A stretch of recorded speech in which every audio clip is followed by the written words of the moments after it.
یہ نظام ان لوگوں کے ہاتھوں سے قائم ہوا تھا. ضروریات کا تعین یوں ہوتا تھا، کوئی غیر نہیں کرتا تھا، باہر سے نہیں یہ ہوتا تھا، یہ اندر کی آواز تھی جس سے یہ سب کچھ ہوتا تھا. حضرت ابوبکر صدیق کے بعد حضرت عمر رضی اللہ تعالیٰ عنہ آتے ہیں. انہوں نے اپنے وظیفے کے لیے یہی کچھ کہا تھا، لیکن اس کا انداز اور تھا. آپ نے کہا تھا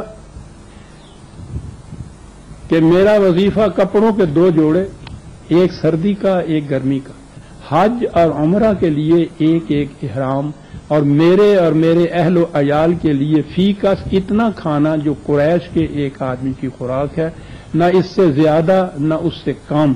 اس کے بعد میں مسلمانوں کا ایک فرد ہوں، جو ان کا حال سو میرا حال. اب یہ جو کھانا تھا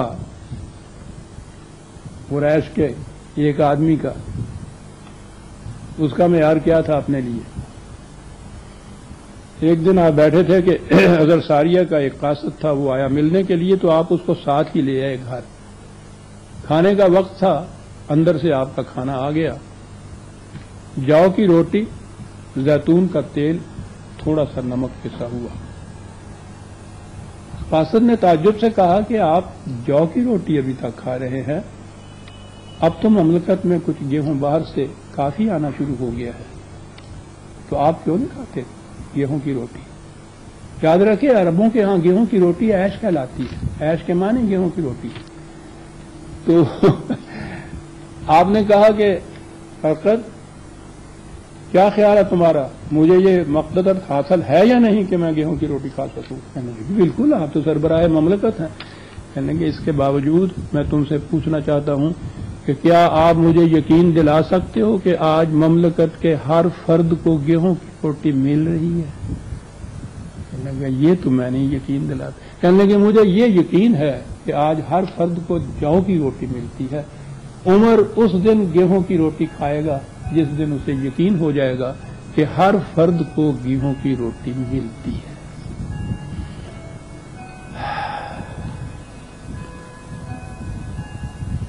ایک دفعہ قحط پڑا مدینے میں، باہر کی آبادی بھی ہجوم کر کے آ گئی ادھر. تو آپ نے انتظام یہ کیا کہ مدینے میں گھر میں کسی کے کچھ نہ پکے، جو پکے وہ باہر لے آئے اور مشترکہ دسترخوان بچھا کے اس کے اوپر کھایا جائے. موٹا جھوٹا جو کچھ تھا وہاں کھانے کو، اسی میں آپ بیٹھ کے کھاتے تھے. اس خوراک کے آپ عادی نہیں تھے. چند دنوں کے بعد دیکھا کہ آپ کی صحت پہ اس کا بڑا خراب اثر پڑ رہا ہے. رفقا نے کہا کہ آپ خوراک اپنی بدل دیجئے، آپ کی صحت پہ اثر پڑ رہا ہے، آپ یہ کیوں کھاتے ہیں؟ تو آپ نے وہ فکرہ کہا ڈاکٹر صاحب جو میں سمجھتا ہوں کہ آج ہر ایوان کے باہر سونے کے حروف میں لکھا جانا چاہیے.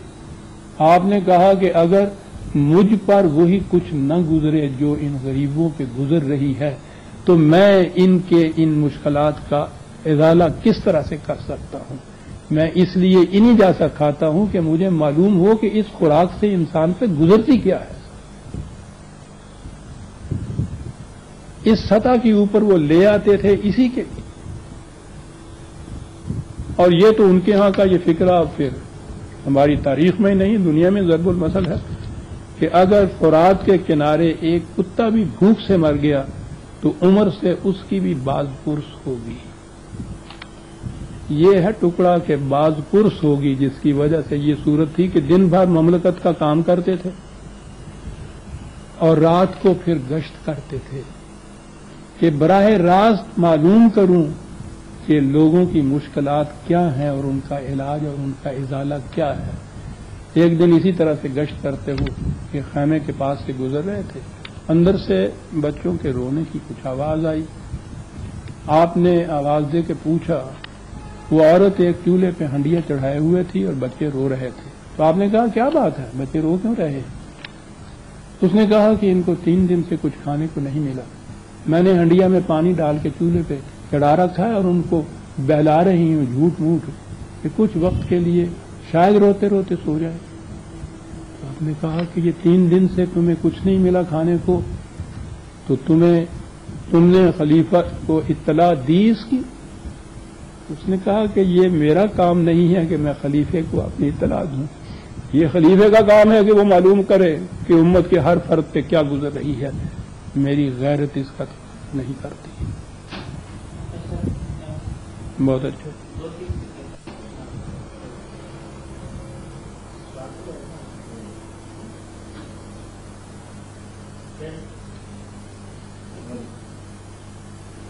میں کہہ یہ رہا تھا کہ حضرت عمر رضی اللہ تعالیٰ عنہ، جن کے زمانے میں 22 لاکھ مربع میل پر مملکت پھیلی ہوئی تھی، دن بھر مملکت کے امور کو سر انجام دیتے اور رات کو خود گشت کر کے یہ معلوم کرنے کے لیے کہ رعایا پر کیا گزر رہی ہے، اس کی کوئی ضرورت رکی ہوئی تو نہیں ہے، ایک رات گشت کرتے ہوئے ایک خیمے کے پاس گزرے، اندر سے بچوں کے رونے کی آواز آئی۔ آپ نے آواز دے کے پوچھا تو ایک عورت چولہے پہ ہنڈیا چڑھائے نیچے آگ جلا رہی تھی، آپ نے کہا کہ یہ بچے کیوں رو رہے ہیں اور تم کیا کرتی ہو؟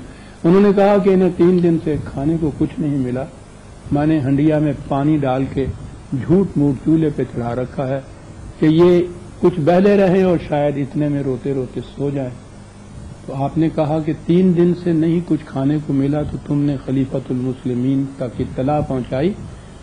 اس عورت نے کہا کہ یہ میرا فریضہ نہیں ہے کہ میں اپنی اطلاع ان تک پہنچاؤں، یہ خلیفۃ المسلمین کا فریضہ ہے کہ وہ معلوم کرے کہ کس کو روٹی کھانے کو نہیں ملے گی۔ آپ اسی وقت آئے، کھانے پینے کا سارا سامان لیا۔ وہ پہلے غلام ہوتے تھے، پھر ملازم ہوتے تھے، پھر رفیق ہوتے تھے، ساتھ تھے۔ انہوں نے کہا کہ لائیے میں اٹھا کے لے جاؤں۔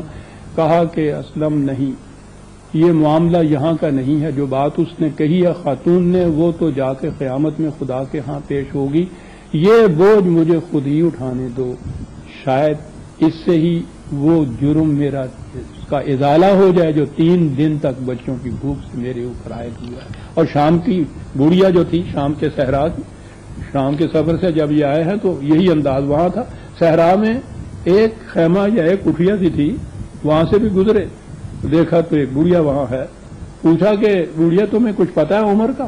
کہنے لگی اتنا معلوم ہوا کہ وہ شام سے چل پڑا ہے، اس سے زیادہ تو مجھے پتا نہیں اور نہ ہی مجھے کچھ پتہ لینے کی ضرورت ہے، میں کیوں پوچھتی پھروں؟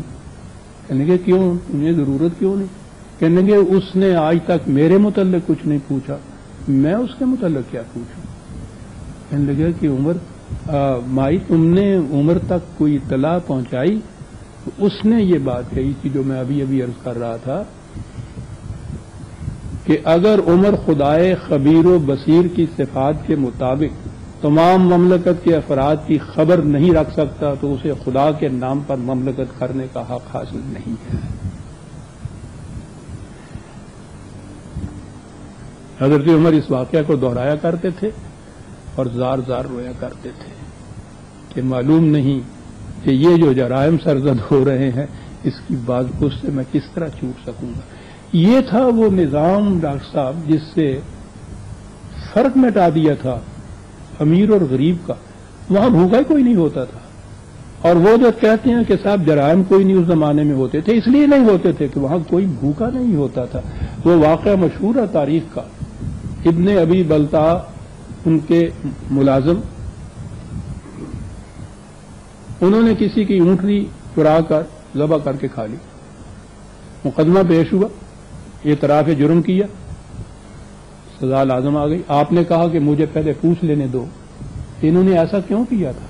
ان سے پوچھا تو انہوں نے کہا کہ ابھی بلتا ہم سے کام تو بڑا سخت لیتا ہے لیکن کھانے کو اتنا کم دیتا ہے کہ اس سے ہماری بھوک نہیں مٹتی، ہم نے تنگ آ کر آج یہ چوری کی ہے اونٹنی اور کھا لیا ہے۔ آپ نے انہیں تو اسی وقت بری کیا اور ابن بلتا کو بلا لیا، کہا کہ یہ انہوں نے کہا ہے، اس دفعہ تو میں صرف اتنی سزا دیتا ہوں کہ اونٹنی کی قیمت مالک کو ادا کر دو، اگر اس کے بعد پھر ایسا کیا تو چوری کی سزا تمہیں دی جائے گی کیونکہ تم نے انہیں چوری کرنے پہ مجبور کیا ہے، انہوں نے خود چوری نہیں کی ہے۔ اگر ان کا پیٹ بھرا رہتا تو یہ کبھی چوری کی اونٹنی نہ کھاتے۔